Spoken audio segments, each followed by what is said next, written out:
Assalamualaikum warahmatullahi wabarakatuh. Alhamdulillah, pada kesempatan sore hari ini kita masih diberikan kesehatan dan kesempatan kembali dalam perkuliahan semester 2. Seperti yang ada pada jadwal bahwa hari ini Selasa 30 Maret 2021 adalah waktunya mata kuliah aktuaria. Sebelum perkuliahan ini kita mulai, berikut akan saya sampaikan beberapa hal, yaitu yang pertama adalah kontrak kuliah. Kemudian yang kedua, saya jelaskan secara singkat tentang materi pembahasan di semester 2 dan beberapa hal tentang profesi aktuaris. Oke, yang pertama yaitu kontrak kuliah. Identitas mata kuliah ini adalah aktuaria, ya, kodenya bisa Anda baca. Kemudian untuk dosennya adalah saya sendiri. Ya. Kemudian yang kedua, manfaat mata kuliah. Ya. Manfaatnya adalah mahasiswa memahami profesi aktuaris dan gambaran-gambaran umum tentang konsep dasar aktuaria. Ya. Jadi ini perlu sebagai tambahan wawasan bagi Anda sebagai calon aktuaris dan konsep-konsep dasar dari ilmu aktuaria. Berikutnya adalah standar kompetensi. Itu nanti mahasiswa dapat mendeskripsikan ekonomi asuransi, analisis model risiko, jangka pendek, kemudian tabel hidup, asuransi jiwa, anuitas, premi, dan keuntungan. Ya, ini utamanya tentang yang berkaitannya dengan risiko dan keuangan. Berikutnya adalah kompetensi dasar. Ini lebih mendetail kembali ya. Yang pertama, memahami konsep matematika keuangan untuk menganalisis masalah dalam asuransi. Kemudian mampu menerapkan model survival. Kemudian mampu menghitung tabel hidup. Kemudian mampu menghitung insurance benefit dan dapat memperhitungkan anuitas hidup, nilai premi, dan nilai polis ya. Selanjutnya deskripsi mata kuliah ya, ini bisa Anda baca ya, tentang anuitas, model survival, tabel hidup, nilai premi, dan nilai polis ya, kurang lebih sama dengan kompetensi dasar yang tadi ya. Untuk materinya ini ada 8 poin ya. Ini nanti yang pertama pengantar aktuaria yang akan saya sampaikan setelah ini. Kemudian yang kedua adalah survival model ya, model hidup. Kemudian life table ya. Kemudian harapan hidup. Kemudian yang kelima adalah bunga dan anuitas. Ini tentang keuangan. Kemudian konsep asuransi, cadangan, premi, neto, gross premium, sama policy value. Kemudian pelaksanaan proses pembelajaran ini dengan kooperatif, dengan aplikasi. Metodenya adalah pembelajaran langsung dengan diskusi. Kemudian untuk kegiatan tatap muka 70% daring dan 30% luring. Ya, luring atau offline ini nanti kondisional. Selanjutnya adalah tugas terstruktur ya. Tugas terstruktur ini nanti akan diberikan selama perkuliahan. Ya. Dan ini tidak kalah penting adalah tata tertib perkuliahan ya. Kehadiran minimal 80% ya. Indikatornya apa? Kehadiran. Ya, yang pertama mengumpulkan tugas ya dan komentar di grup WA atau YouTube ini juga dinilai kehadiran. Kemudian yang kedua memiliki buku modul ya. Ini yang nanti akan saya bagikan melalui WA group. Kemudian yang ketiga mengerjakan tugas sesuai jadwal dan waktu yang telah ditentukan ya. Seperti biasanya bahwa tugas kita berikan dengan tenggang waktu yang cukup panjang, yaitu selama 1 minggu. Ya. Kemudian ini khusus untuk pembelajaran luring. Jika Anda ke kampus, harap berpakaian sopan dan rapi. Khusus muslimah wajib berjilbab.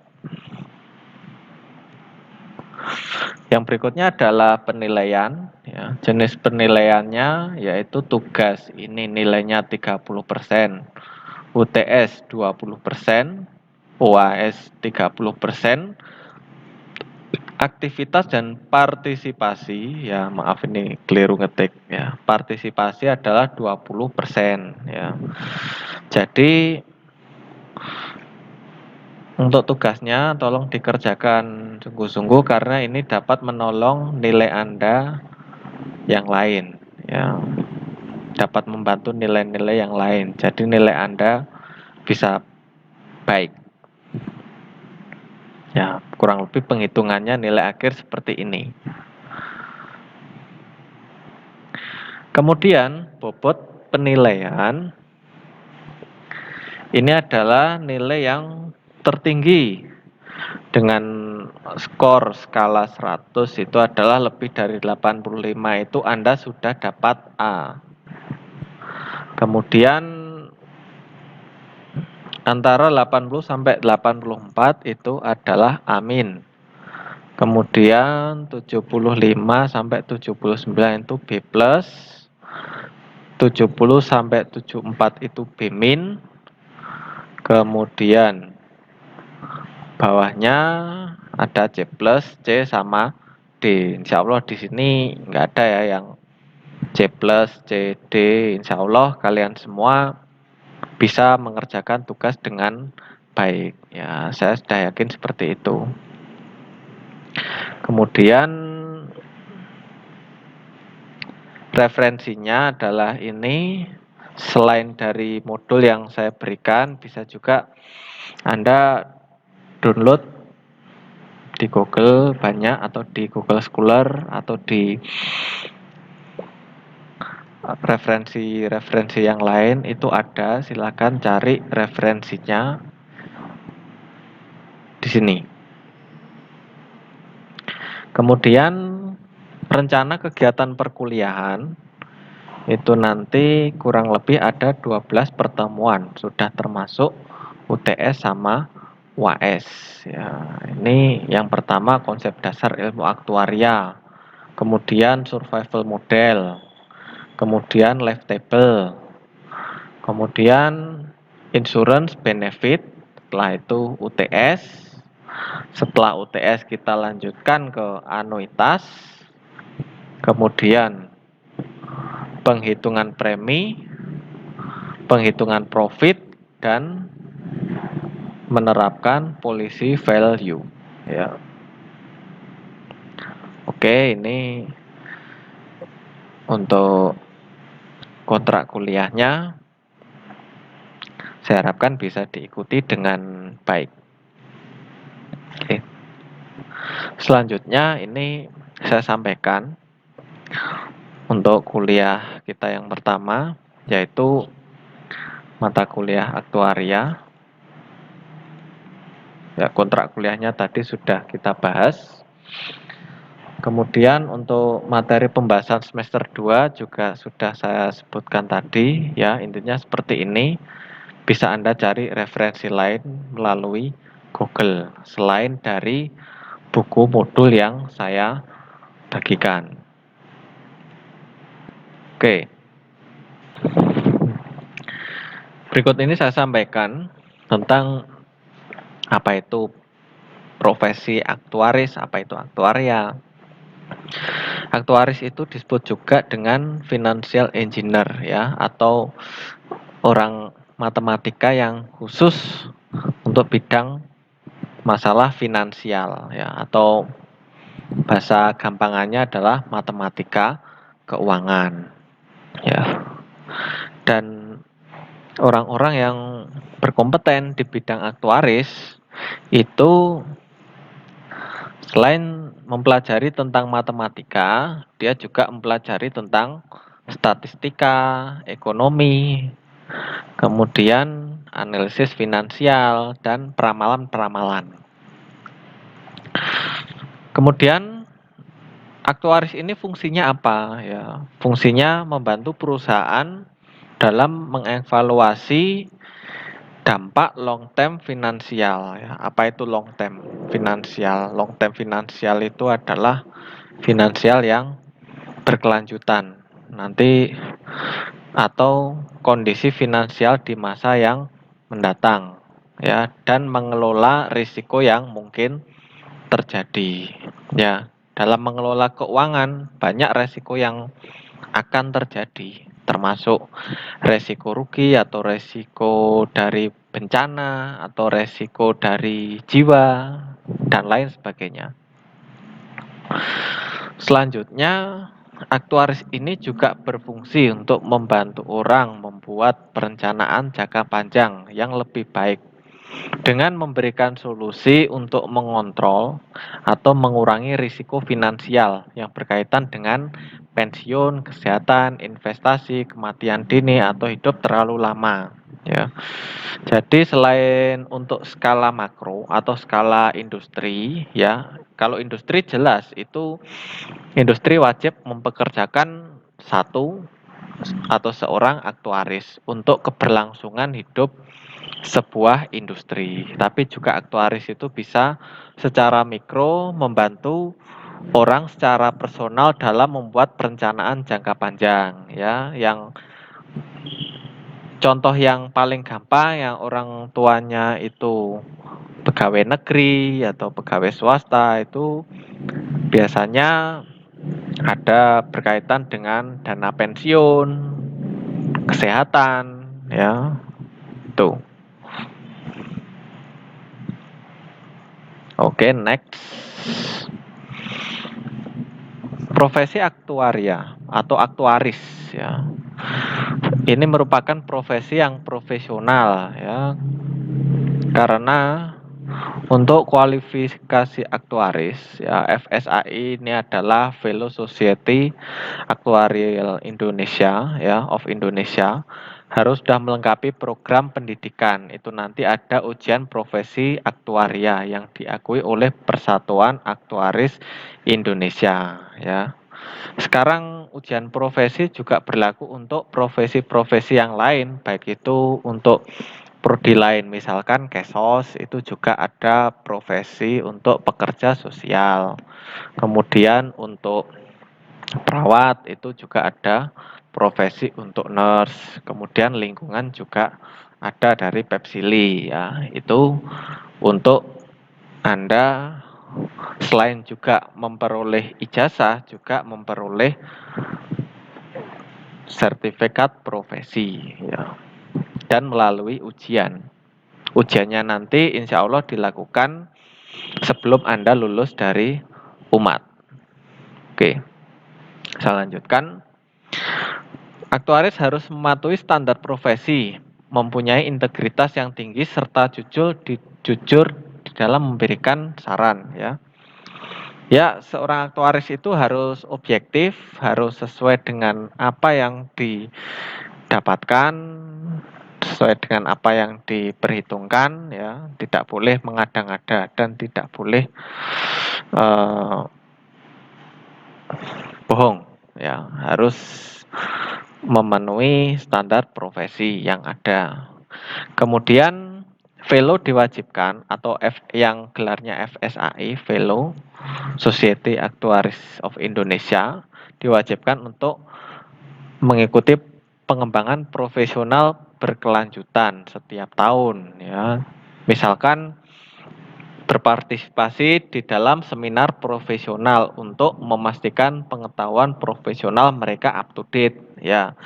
Maka dari itulah alasan saya mengapa saya tidak capek-capek untuk menyuruh Anda sekalian untuk mengikuti webinar, untuk mengikuti seminar, ya. Itu juga untuk Anda sendiri, ya. Karena juga seorang calon aktuaris juga diharapkan untuk mengembangkan kompetensinya, ya. Oke, next. Ya. Nah, sekarang pertanyaan, kenapa profesi aktuaria ini menarik, ya? Profesi aktuaria ini menarik karena beberapa hal. Yang pertama, diakui secara internasional, ya. Kemudian mempunyai standar profesi yang tinggi. Kemudian pengembangan karir yang baik. Tantangan intelektual dan kepuasan kerja. Ya. Kemudian kesempatan kerja yang cukup luas. Kemudian kehidupan profesional, konferensi, workshop, dan traveling, ya.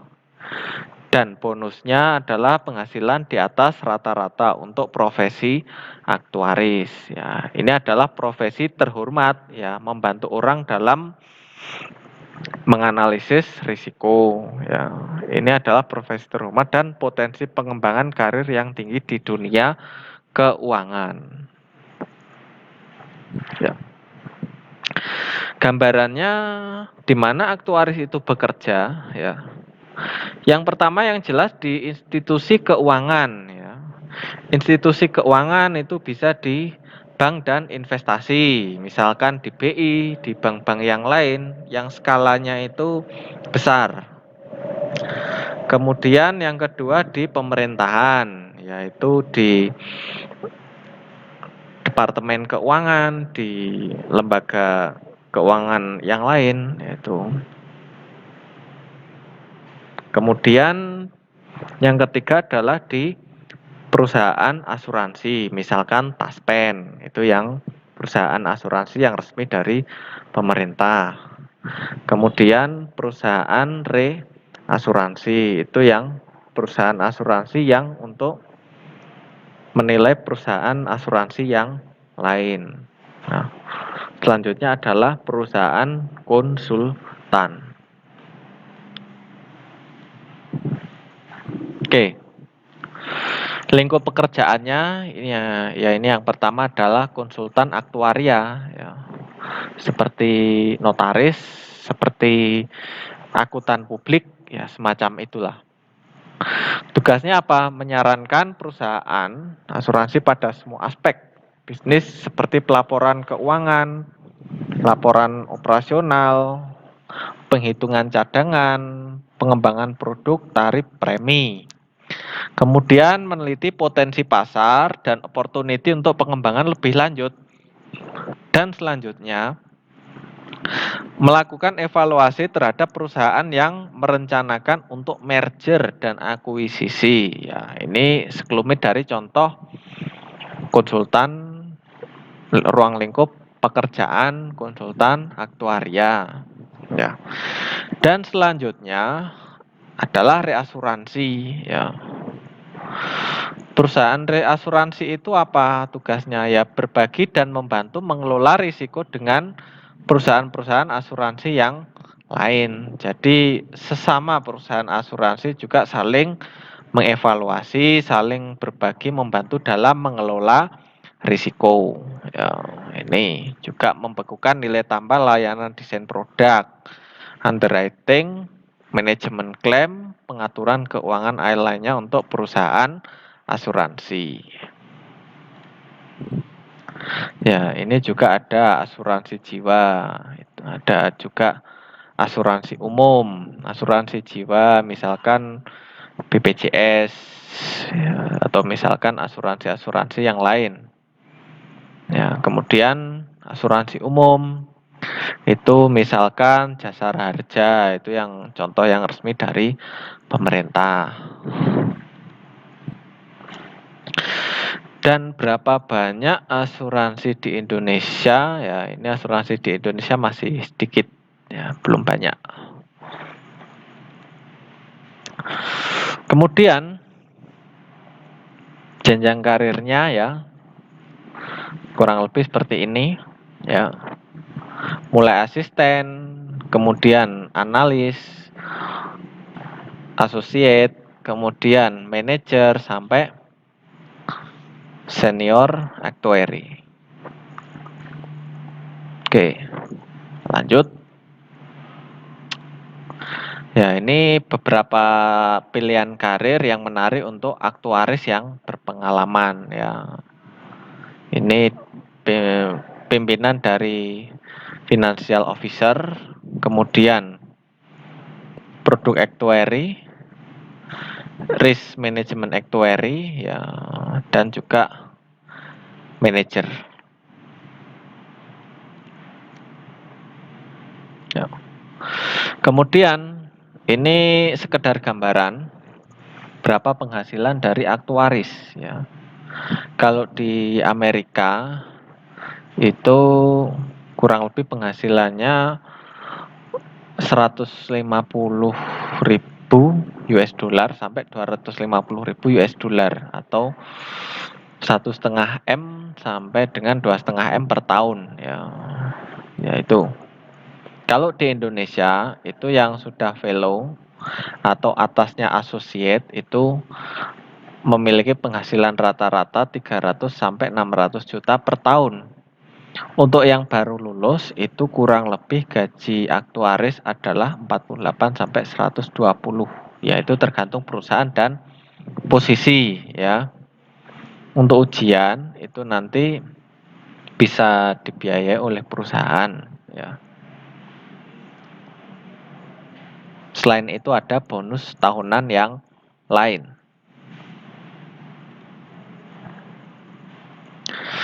Nah, siapa dan kualifikasi yang diperlukan untuk menjadi aktuaris? Untuk menjadi aktuaris harus mempunyai berbagai keterampilan dan talenta berikut ya. Yang pertama adalah keterampilan matematika yang kuat. Maka dari itu saya harapkan Anda sekalian mempelajari lagi, membuka lagi untuk materi di semester 1 ya. Terutama untuk matematika 1 atau kalkulus, kemudian metode statistik ya. Itu yang saya tekankan. Kemudian motivasi diri dan komitmen. Nah, kemudian kemampuan menyelesaikan masalah. Nah, selanjutnya keterampilan komunikasi baik lisan dan tulisan. Ini dari aspek sosial. Ini sebaiknya juga Anda pelajari. Kemudian insting bisnis yang tajam. Ini nanti by proses. Kemudian kemampuan di bidang finance, accounting dan ekonomi ya. Kalian sudah mempelajari ekonomi mikro dan semester ini mempelajari ekonomi makro ya. Nanti insya Allah semester depan kalian akan mempelajari tentang akuntansi ya. Selain itu juga untuk memenuhi dari kurikulum yang berdasarkan revolusi industri 4 itu juga Anda perlu untuk mempunyai keterampilan komputer ya, minimal Excel. Ya, Excel itu paling mudah. Kemudian analisis statistik ya. SPSS itu juga mudah. Kemudian database dan syukur-syukur jika Anda bisa bahasa pemrograman itu nanti setelah Anda belajar tentang aljabar dan logika. Itu nanti akan dikenalkan bahasa pemrograman. Ya, sekarang ada pertanyaan, kenapa komunikasi itu penting? Ya. Ya, aktuaris harus dapat berkomunikasi dengan baik ya, tidak hanya menjadi mathematician. Kenapa? karena deal dengan berbagai representatif departemen ya untuk pengembangan produk itu dengan pendekatan persuasif. Kemudian untuk misalkan gambarannya jika Anda menghadiri rapat direksi untuk mengkomunikasikan isu finansial itu juga memerlukan bahasa komunikasi.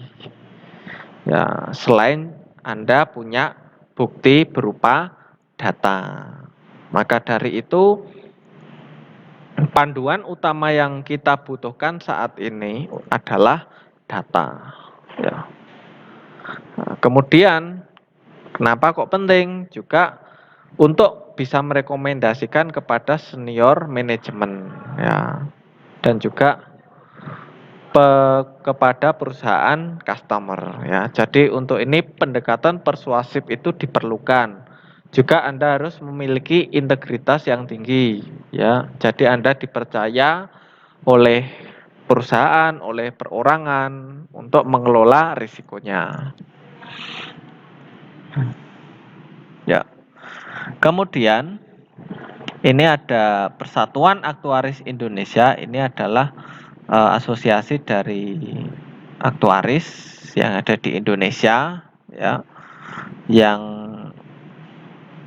merupakan wadah dari profesi aktuaris yang berdedikasi untuk memberikan pelayanan kepada khayalak umum, ya.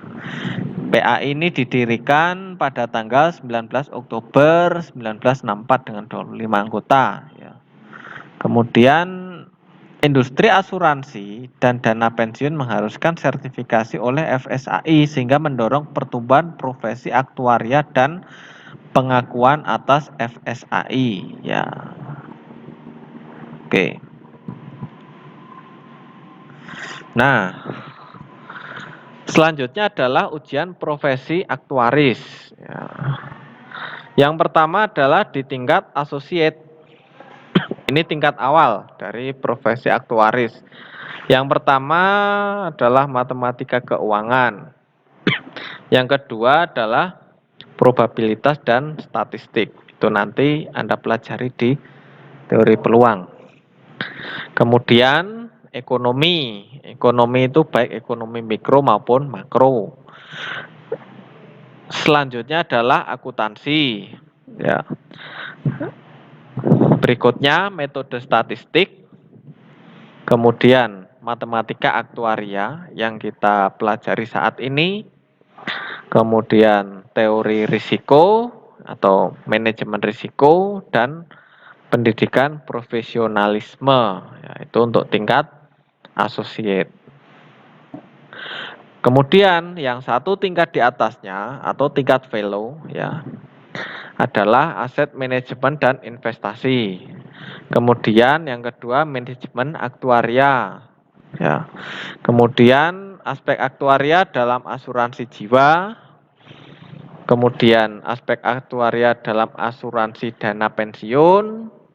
Kemudian asuransi umum maupun dari asuransi kesehatan. Ya. Ya. Ini tidak perlu dibayangkan secara rumit. Ini yang penting dijalani. Dengan dijalani Anda bisa menjalankan perkuliahan ini by proses. Nanti insya Allah nanti Anda akan paham selama Anda istiqomah dalam mengikuti perkuliahan. Ya. Ini penyetaraan ujian profesi aktuaris, ya. Ini nanti kita akan mengajukan kerjasama dengan PAI.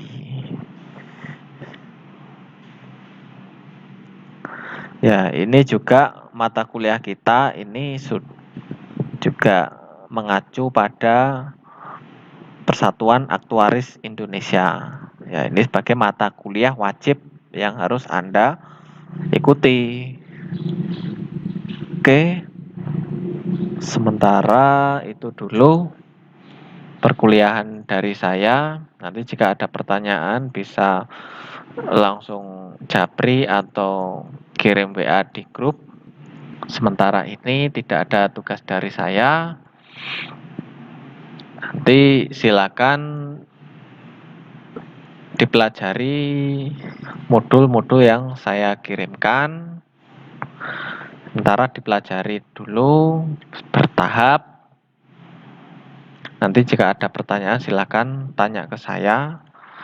Bisa menemui saya di kampus, bisa melalui WA Group. Oke, sementara sekian dulu. Wabillahi taufik wal hidayah. Wassalamualaikum warahmatullahi wabarakatuh.